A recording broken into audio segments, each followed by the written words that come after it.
Hello everyone, this is Shoradeep and this is a video on how to multiply huge numbers with the help of logarithms.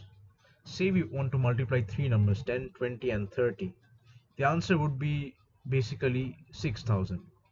It's very easy to calculate. But if we want to multiply three ridiculously large numbers such as these three numbers, it's almost impossible to do it inside your head. Even a calculator might fail. It might run out of memory. Multiplying these three numbers will lead to a 42-digit number, which is not possible to display on a calculator. Okay, so what is a workaround? Logarithms allow us to express any number as a power of a smaller number. For example, if you want to express 10,000 um, as a power of 10, that would be equal to the logarithm of 10,000 to the base 10, that is 4, which means that 10 to the power of 4, 10 raised to the power of 4 is equal to 10,000.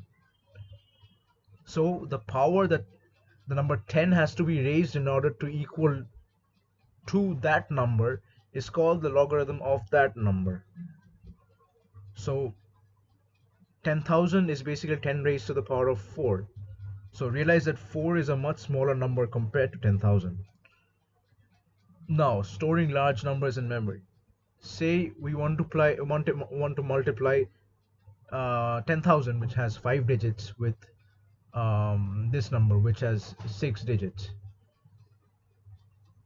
Now basically we want to find the number that has to be raised, that 10 has to be raised to the power of, in order to get that number. Okay, so now we know that the logarithm of 10,000 to the base 10 is 4, since we have to raise 10 to the power of 4 to get 10,000. That's a self-explanatory. We also know that the logarithm of this number to the base 10 is 5, since we have to raise 10 to the power of 5 to get this number. So what we're doing is expressing 10,000 as a power of 10, this number as a power of 10. So in order to express this 10,000 as a power of 10, we just need the number 4 and the base 10. That's all we need to express this number. If we had a number, a 1, nine zeros after 1, a number containing 9 zeros after 1, that would be equal to 10 to the power of 9, and we just need to know 9 and that number 10 in order to represent 10 to the power of 9, which has 9 digits. So we just need 10 and 9 in order to represent a 9-digit number. So even if the number of digits increase, the exponent in this case, which is 4 for 10,000, does not increase sharply. For example, if we increase the exponent by 1 to form 10 to the power 4 to 10 to the power 5, there is no increase in the order of magnitude between 4 and 5. They are of the same order of magnitude, but the resultant number is another higher order magnitude. Okay, so this will increase, it increases exponentially. Okay, so now if we could express numbers as a power of 10, say in the above example, 10,000 is 10 to the power of 4, which is 10 raised to the power of 4, and this number is 10 raised to the power of 5. Then 10,000 multiplied by this large number would be equal to 10 to the power of 4, since we have expressed 10,000 as a power of 10, we can easily say that 10,000 multiplied by this number would be 10 to the power of 4 multiplied by 10 to the power of 5. And that, what would that be? So the result would be equal to summing up the powers, which are 4 and 5, to get 9, and then raising 10 to the power of 9. So we get a result which is this huge number.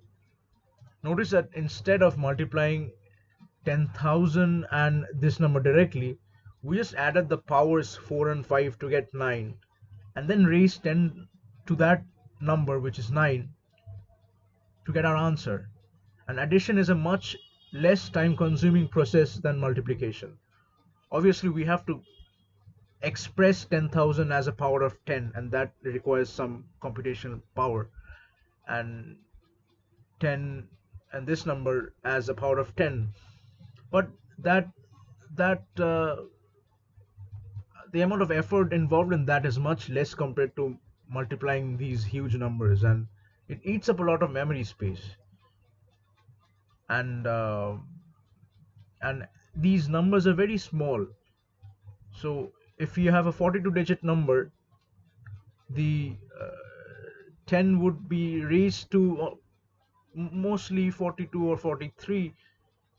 So you just have a two digit number 43 and a two digit number 10 to represent a 43 digit number. So isn't that very efficient? I think that's very efficient. Okay, so now we multiply these three numbers, huge numbers.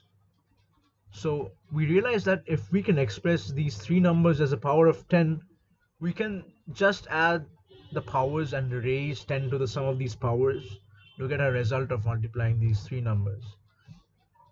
So how can we represent this number as a power of 10? We have to find out the logarithm of this number to the base 10. So that number is basically 16.0915. So 10 to the power of 16.0915 is equal to this original number. Let's go to the second number. The logarithm of this number with the base 10 is approximately 11.5414. See, these numbers are very small compared to the original numbers. So this is basically a 1, 2, 3, 4, 5, 6, 7, 8, 9, 10, 11, 12 digit number, which is represented by just a two digit number with a few decimal places and the base 10. So log 10 of the third number is basically 14.4406. And if we add these numbers, 16.0915, 11.5414, and 14.4406, we get 42.0735.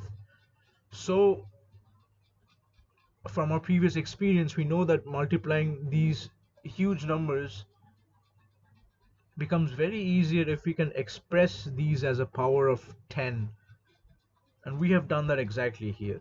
We expressed this number as a power of 10 here, this number as a power of, 10 to the power raised to the power of 11.5414 is equal to this number.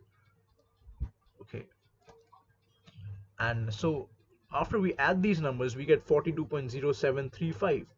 So our required answer to multiplying these three huge numbers is 10 to the power of 42.0735. So what's even better? 10 to the power of 47.0735 equals 10 to the power of 0.0735, which is a very small number. 10 to the power of 0 is 1, so 10 to the power of 0.0735 would be a number just above 1. But that times 10 to the power of 42. So now we know that there are at least 42 digits in the number. So 10 to the power of 0.0735 equals 1.1844. Our final result is 1.1844 into 10 to the power of 42. So we get our result in scientific notation, and although it's approximate, uh, at times it gets the job done. Hope my video was understandable. Thanks.